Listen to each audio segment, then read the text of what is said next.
ಏನಪ್ಪಾ ಗಣೇಶ, ಗುರು ಬ್ರಹ್ಮ ಗುರು ವಿಷ್ಣು ಗುರುದೇವೋ ಮಹೇಶ್ವರ ಗುರು ಸಾಕ್ಷಾತ್ ಪರಬ್ರಹ್ಮಂ ತಸ್ಮೈ ಶ್ರೀ ಗುರುವೇ ನಮಃ. ಕೃಷ್ಣಾಯ ವಾಸುದೇವಾಯ தேவகி நந்தனாய ச நந்தகோப குமாராய கோவிந்தாய நமோ நமக. என்னப்பா கிருஷ்ணா, 10 நாளைக்கு முன்னாடி நான் நாராயணியம் போட்ட ஸ்டார்ட் பண்ணினேன். அதில் நாராயணன் எப்படி உருவாச்சுங்கிற கதையையும் 2 ஸ்லோகம் மட்டும்தான் போட்டிருக்கேன். இன்னைக்கு 3வது ஸ்லோகம் சொல்கிறேன்.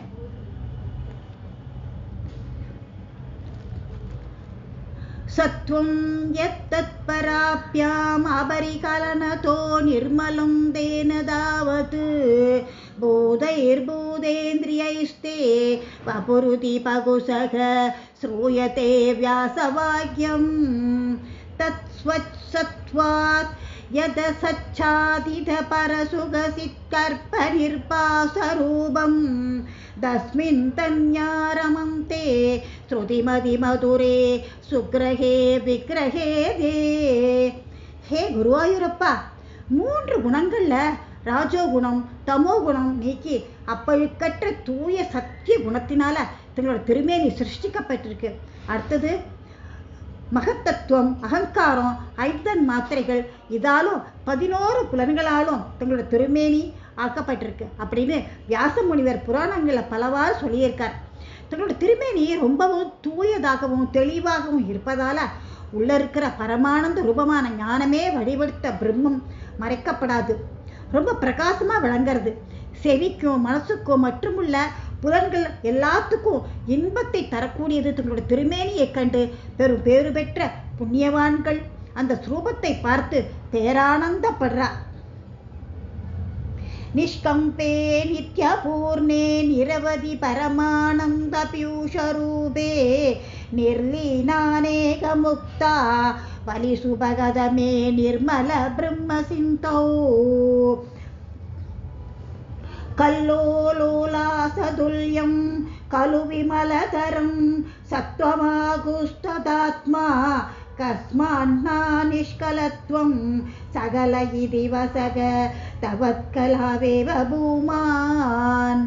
ஹே குருவாயூரப்பா, நீங்க நித்தியமானவர், நிறைந்த பரிபூர்ணர், காலதேச எதையெல்லாம் கடந்து உயரிய ஆனந்தமான அமிர்தமயமானவர். உங்களையே அடைஞ்சிருக்கும் முக்தர்களால் அழகாக விளங்குவர். பரிசுத்தமான சத்துவ குணத்தை அப்பழுக்கற்ற தூயதான பிரம்மமாகிற சமுதிரத்தின் அலைகளாக அல்லவா பெரியோர்கள்லாம் வர்ணிக்கிறார் உங்களை. அப்படிப்பட்ட சத்துவ சுரூபமாகிய தங்களை நிஷ்கல பிரம்மம் அப்படிங்கிறது எப்படி?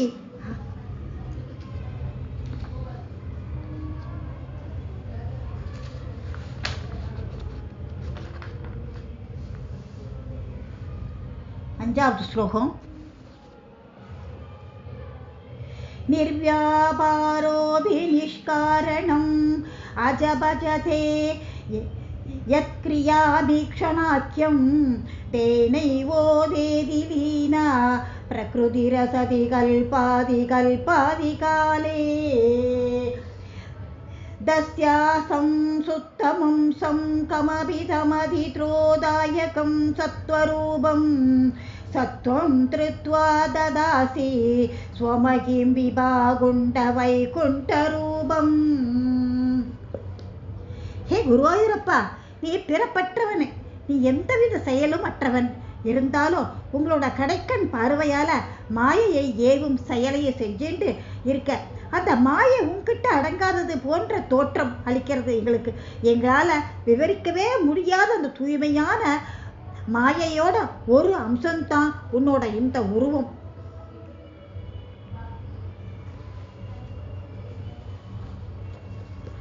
தத்தே தத்தே பிரத்யக்கர தராதர லலித கலா யாவாலி கேலிகாரம் லாவண்யஸ்தைசாரம்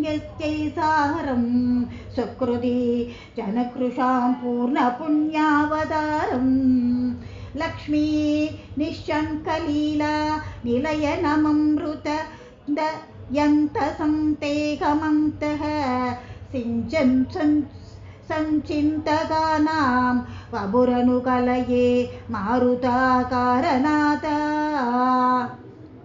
ஹே குருவாயூரப்பா, உங்களோட அழகிய திருமேனி நீண்ட மேகம் போல அழகாகவும் காயம் பூக்கொத்து போல மகிழ்ச்சி அளிப்பதாகவும் அழகே உருவெடுத்து தோன்றது. பக்தியோகத்தினுள்ள பகவானை உபாசிக்கும் புண்ணியமான்களுடைய கண்களுக்கு அவர்களுடைய புண்ணியமே உருவெடுத்து கண்ணெதிரில் வந்து நிற்கிற மாதிரி தெரியறது. மகாலட்சுமி வீட்டிருக்கிற இடமாகவே இதுதானே. தங்களை தியானம் செய்யறவெல்லாம் இதே கமலத்துல பிரம்மாண்டமான அமிர்தத்தை கிடைக்க அடையிறவர்களுக்கெல்லாம். கஷ்டாதே சிருஷ்டி சேஷ்டா பகுதர பவதே தாவகா ஜீவபாஷா மித்யேவம் பூர்வமாலோசித மச்சிதமயா நைவ மத்யாமி ஜானே நோசே ஜீவா கதம் வா மதுரதரமிதம் தத்வபுஷ்யித் சார்த்ரம் நேத்ரை ஸ்ரேத்ரை ச பீத்வா பரமரச சுதாம் போதிபூரே ராமே. குருவாயூரப்பா, இந்த உடம்பு பெற்ற எல்லா ஜீவன்களும் பிறப்பு இறப்பு என்ற துன்பத்தை எல்லாம் திருப்பி திருப்பி கொடுத்த நீ படுத்த தொழில் ரொம்ப கொடுமைன்னு நினச்சிட்டு இருந்தோம். நான் முன்னாடி அப்படித்தான் நினச்சிட்டு இருந்தேன். ஆனாக்க தங்களோட திவ்ய மங்கள ஸ்ரூபத்தை பார்த்ததும் தான் தங்களோட படைத்த தொழில் கொடுமையானது இல்லை, ரொம்ப உபகாரமே. ஏன்னாக்க தாங்கள் ஜீவர்களையும் இந்த உலகத்தையும் படைக்கலைன்னா அமிர்தரசமான பரம ரம்யமான உங்களோட இந்த திவ்ய மங்கள விக்கிரகத்தை கண்ணால ஆவலோட பார்த்து கேட்டு பரமானந்தம் அடைய முடியுமா என்ன?